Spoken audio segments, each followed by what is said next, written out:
Homeowners will be able to build small structures like sheds or sleepouts closer to the property boundary without needing building consent. The government's changed rules so buildings under 10 square metres no longer need a setback, and those between 10 to 30 square metres will only need to be 1 metre from the boundary. Regulations Minister David Seymour says it's about cutting pointless red tape. He says it doesn't make sense to force people to build in the middle of their lawn just to store some tools. Granny flats are getting a boost too. The government's planning to allow up to 70 square metre dwellings to be built without consent if they meet certain criteria. Building and Construction Minister Penk says it's a real win for anyone short of space, giving people more freedom to add useful backyard buildings without being bogged down in paperwork. That now the changes are expected to kick in later this year and will still require compliance with the building code and local plans. And the Minister joins me now. Good afternoon. Good afternoon to you. Thank you, Chris, for being here today. Now, Minister, I didn't realise there was an issue out there with shedless properties. Was there feedback from the public demanding this?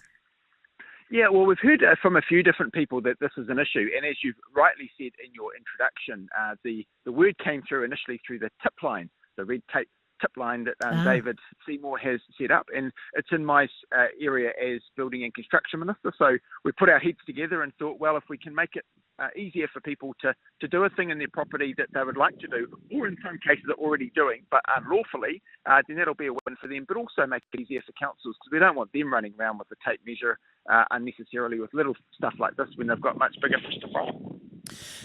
Kate's texted. She said, could you please ask the Minister about carports and garages? Where do they sit in the scheme, Minister?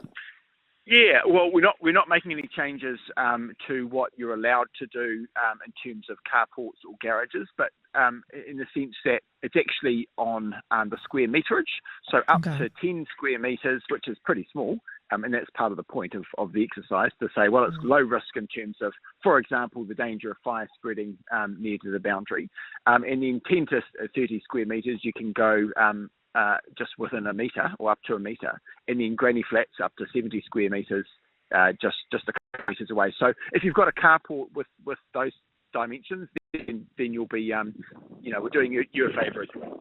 What under the 10 square metres? Sorry, that first one that you mentioned? Yeah, you can go to the boundary. Oh, so literally could be stuck on the fence. Correct. Yes. Okay. That's right. But it's pretty small. If you think about 10 square metres, it's not a big imposition. And of course, your neighbour can do the same. And where people have smaller section sizes, for better or worse, that's what we live in. And to try and have some pure rule where everyone had a quarter acre just simply doesn't stack up in the modern environment. No, and I get that. But I mean, what would you say to neighbours who are worried that a shed or a sleep out is now literally going to be up against the fence? It could block out the sun. It could invade their privacy. We've got a backyard property, and we don't have a lot of backyard. But I know that if suddenly two sheds go up against our back fence, they are kind of going to ruin the look of our backyard, Chris. I'm not happy. Well, I wouldn't have thought. Yeah, I mean, 10 square metres is very small. You can, you sort of barely pace around in it. It's literally the amount of space that you would store some garden tools. Yeah, but it's the height. Yeah, it'll be taller than a 1.8 metre fence. Well, I mean, not not by much, but I mean, we've got to get into a world in this country where you can actually do what you like on your own property, extent that it really does cause a nuisance or a danger to other people. I mean, we can live in a world where we don't want anything to happen next door or down the road in New Zealand, and that's unfortunately the world we're living in at the moment. And there's so much tape that no one can do anything. And to the extent that, like my property, you can do it in yours next door to me, then we'll, no worse off. So it's just about making a better use of space. Is there rules to stop people, chucking up any dodgy building? Yeah, I mean, things that,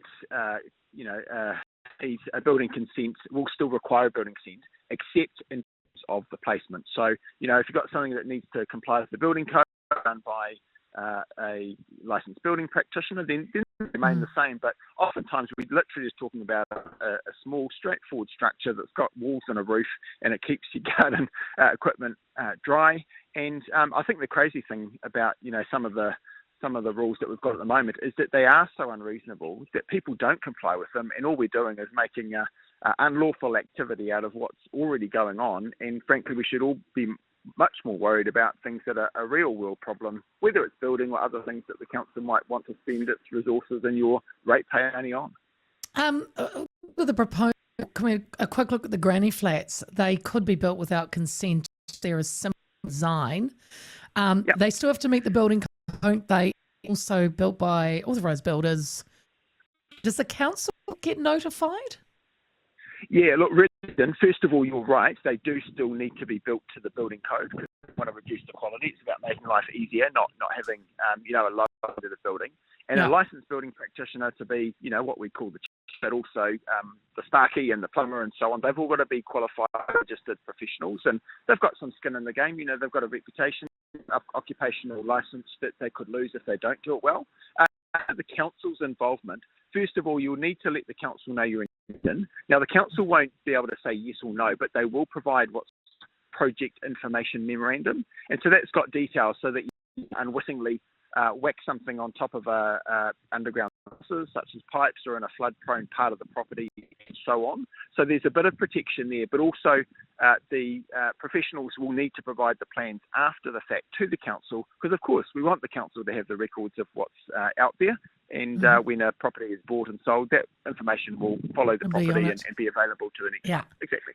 So where are we in this, Minister? It's past its first reading. Are we at the select committee stage? Where are we? Yeah, correct. So at the select committee stage with the granny flats, we're only a few weeks away from that being reported back from the select committee to the House of Parliament.